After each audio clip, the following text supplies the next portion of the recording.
اللہ تبارک و تعالیٰ نے حضرت عزیر علیہ السلام کے سامنے ان ہڈیوں پر گوشت چڑھایا، اس میں روح ڈالی اور اس کو گدھے کو زندہ کر دیا۔ اللہ نے انہیں موت دے دی، انتقال کر دیا 100 سال کی۔ قرآن کریم سے پہلے ہم زمانے کو سمیٹنے کا ایک حوالہ آپ کے سامنے پیش کرتے ہیں۔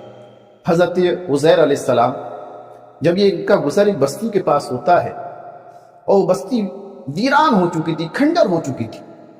علامہ ابن کثیر لکھتے ہیں کہ اس بستی کا نام بیت المقدس تھا، فلسطین کی بستی تھی، اور بادشاہ بخت نصر نے اسے تباہ و برباد کر دیا تھا۔ سارے مکانات ڈھہے ہوئے تھے اور جتنے ساکنین تھے، وہاں رہنے والے تھے، سب کو قتل کر دیا اسے۔ تو حضرت عزیر علیہ السلام کی زبان مبارک سے یہ الفاظ صادر ہوئے کہ اللہ اسے کس طرح آباد کرے گا، اسے دوبارہ زندہ کیسے کرے گا۔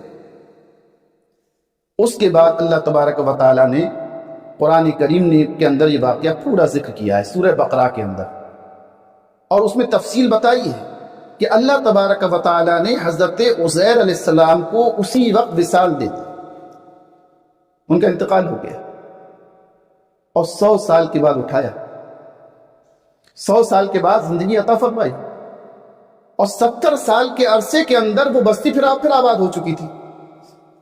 جو کھانا لے کر گئے تھے حضرت عزیر علیہ السلام، اس میں انگور تھے اور اس کے اندر انجیر تھے اور ایک شیرہ تھا، وہ ویسا کا ویسا باقی ہے، اس میں کوئی تغیر نہیں ہوا تھا۔ اور جس سواری پر سوار ہو کر گئے تھے، جو گدھا موجود تھا، اس کی ہڈیاں بھی بوسیدہ ہو گئی تھیں۔ اللہ تبارک و تعالیٰ نے حضرت عزیر علیہ السلام کے سامنے ان ہڈیوں پر گوشت چڑھایا، اس میں روح ڈالی اور اس کو گدھے کو زندہ کر دیا۔ کھانے میں کوئی تغیر نہیں ہوا، کھانے میں کوئی تبدیلی نہیں ہوئی۔ آپ پھلوں کو ایک دن رکھ دیجیے، دوسرے دن جو ہے اس کا چہرہ بگڑ جائے، بوسیدہ ہو جائیں گے۔ انگور جو ہے کتنے عرصے تک آپ رکھ دیں گے، انجیر کتنے دن رہے گا، ایک شیرہ کتنے دن رہے گا۔ لیکن قرآن کریم یہ بیان کرتا ہے نہ انگوروں کی تازگی میں کوئی فرق پیدا ہوا، نہ انجیر کی تازگی میں کوئی فرق پیدا ہوا، اور نہ شیرہ بوسیدہ ہوتا ہے، وہ ویسی کی ویسی باقی رہتا ہے۔ اور جو ایک جانور تھا، اس کی ہڈیاں تک بکھر چکی تھی، بوسیدہ ہو چکی تھی۔ تو اللہ جسے باقی رکھنا چاہتا ہے اسے باقی رکھتا ہے، اور جسے نست و نابود کرنا چاہتا ہے اسے نست و نابود کر دیتا ہے۔ 2 آدمی سو رہے ہیں رات میں اندر، ایک کی میٹھی نیند ہو رہی ہے، وہ ایسا صبح کو اٹھتا ہے اسے ابھی میں بیدار ہوا، ابھی سویا تھا، ابھی 8 گھنٹے گزر کے پتہ نہیں چلے۔ اور ایک شخص جو ہے اسے رات میں نیند نہیں آتی، تو اس سے پوچھو رات کی طوالت ہے، لمبائی کتنی وسیع ہوگی۔ رات یکساں ہے، 8 گھنٹے ایک شخص نے گزارے ہیں، لیکن اسے ایسا محسوس ہوا ہے گویا کہ رات کا ایک حصہ میں نے معمولی وقت ایک دم گزار دیا، اور دوسرے شخص کو وہی رات پہاڑ کی طرح معلوم ہو رہی ہے۔ تو چیز ایک ہی ہے، لیکن اللہ نے ایک شخص کے لیے اسے آسان بنا دیا، اس عرصے کو پل میں گزار دیا، اور ایک کے لیے ایک طویل بنا دیا۔ یہی میدان محشر کا معاملہ ہوگا کہ حقیقتاً 50,000 سال کا دن ہوگا، لیکن جو نیکوکار ہوں گے انہیں ایسا محسوس ہوگا کہ آدھا دن گزرا ہے، اور جو بدکار ہوں گے ان کے لیے وہ 50,000 سال کا دن گزرے گا۔ اب اس واقعے کو آپ قرآن کے الفاظ میں سنیے جو میں نے آپ کو اختصار کے طور پر بیان کیا۔ قرآن کریم فرماتا ہے او کالذی مر علی قریۃ وہی خاویۃ علی عروشہا، وہ شخص، اس شخص کی مثال جس کا گزر ایک بستی کے پاس سے ہوتا ہے۔ یہ کون ہے؟ حضرت عزیر علیہ السلام۔ اور بستی کی حالت کیا ہے، کنڈیشن کیا ہے؟ وہی خاویۃ علی عروشہا، وہ اپنی دیواروں اور چھتوں کے ساتھ گری ہوئی تھی، بکھری ہوئی تھی، کھنڈر ہو چکی تھی۔ اعلیٰ حضرت عزیر علیہ السلام کہتے ہیں انا یحیی ہذہ اللہ بعد موتہا، اللہ اس کو ویران کرنے کے بعد، اس کی موت کے بعد اسے دوبارہ آباد کس طرح فرمائے گا، اسے زندگی کیسے عطا فرمائے گا۔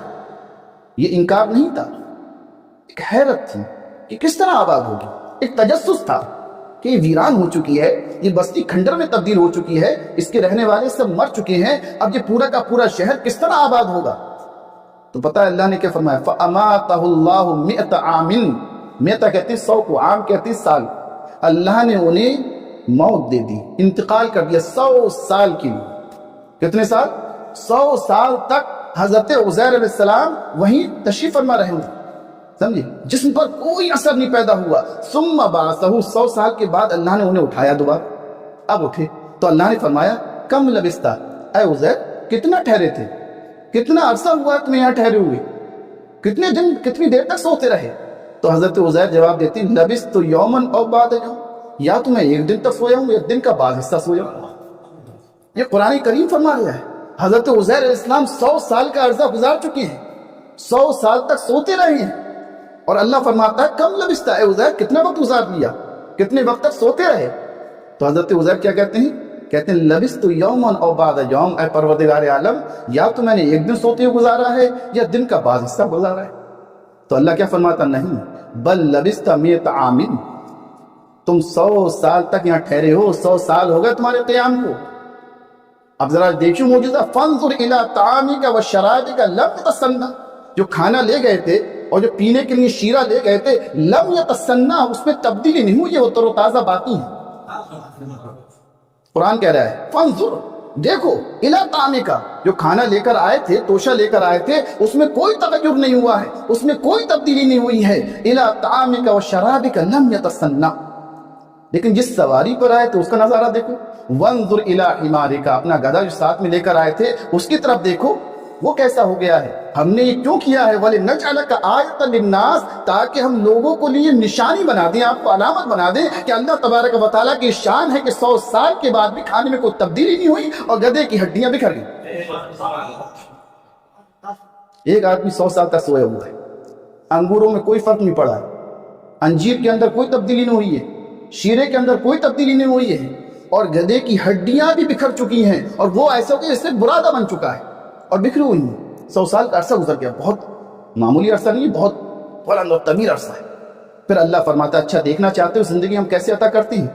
اب دیکھو وانظر الی العظام، یہ ہڈیاں، ان کا برادہ جو بکھرے ہوا ہے، عظام کہتے ہیں عظم کی جمع ہے، ہڈی کو کہتے ہیں۔ وانظر الی العظام، تم ذرا ہڈیوں کو دیکھو، کیف ننشزھا، کیسے ہم زمین سے اسے اٹھاتے ہیں، کیف ننشزھا، ان گدھے کی ہڈیوں کو ہم کس طرح زمین سے اٹھاتے ہیں، ثم نکسوها لحما، اور ان ہڈیوں پر کس طرح ہم گوشت چڑھاتے ہیں۔ کیسا یکسو مانے چڑھانا آتا ہے، ہاں پہنانا، جیسے لباس پہناتے ہیں، ہم اس پر گوشت کا لباس کس طرح پہناتے ہیں۔ اس طرح جب وہ ہڈیاں بکھری ہوئی تھی، ان کا برادہ جو ہے ٹھوس ہڈیاں بنتا ہے، اور وہ ہڈیاں ایک ڈھانچے میں تبدیل ہوتا ہے، اور اس ڈھانچے کے اوپر گوشت چڑھنے لگتا ہے، پھر ایک فرشتہ اس میں روح ڈال دیتا ہے، اور وہ گدھا جو ہے بولنے لگتا ہے۔ فلما تبین لہ، جب یہ تمام چیزیں حضرت عزیر علیہ السلام کے سامنے واضح ہو گئیں تو وہ پکار اٹھتے ہیں اعلم ان اللہ علی کل شیء قدیر، میں جانتا ہوں کہ اللہ ہر چیز پر قادر ہے۔ یہ سورہ بقرہ 259 نمبر آیت ہے، پورا واقعہ اس آیت کے اندر موجود ہے کہ حضرت عزیر علیہ السلام کے ساتھ کیا ہوا کہ آپ 100 سال تک سوتے رہے، کھانے میں کوئی تبدیلی نہیں ہوئی۔ تو یہ کیا ہے؟ زمانے کو سمیٹ دینا، یہ طی زمانی ہے کہ ایک ذات کے لیے زمانے کو سمیٹ دیا گیا، ایک پر زمانے کا اثر ہو رہا ہے، دوسرے پر کوئی اثر نہیں ہو رہا ہے۔ یہ اللہ کی قدرت ہے، جس کو چاہے حیات عطا فرمائے اور کس کو چاہے نست و نابود کر دے۔ حالانکہ ہم اگر اپنی عقل کے ذریعے سوچیں تو کھانا پہلے خراب ہو جانا چاہیے تھا، اور کچھ عرصے تک جو ہے وہ ہڈیاں باقی رہنا چاہیے، لیکن ہڈیوں کا برادہ بن چکا ہے گدھے، اور کھانے میں کوئی تبدیلی نہیں ہوئی ہے۔ تو اللہ ہی تو ہے کہ اس نے زمانے کو آپ کے لیے سمیٹ دیا ہے، اور کسی کے لیے زمانہ بہت طویل کر دیا ہے، اسے کہتے ہیں زمانے کو ہاں طی زمانے۔ اور وہ بستی جو ہے جب انہوں نے نظر اٹھا کے دیکھی، جس کے بارے میں یہ کہہ رہے تھے کہ انا یحیی ہذہ اللہ بعد موتہا، اللہ اس کو ویران کرنے کے بعد کیسے زندہ کرے گا، وہ بستی جو ہے 70 سال میں آباد ہو چکی تھی، وہاں لوگ موجود تھے۔ جب نگاہ اٹھا کے دیکھا تو یہ طی زمانے کی اعلیٰ مثال ہے۔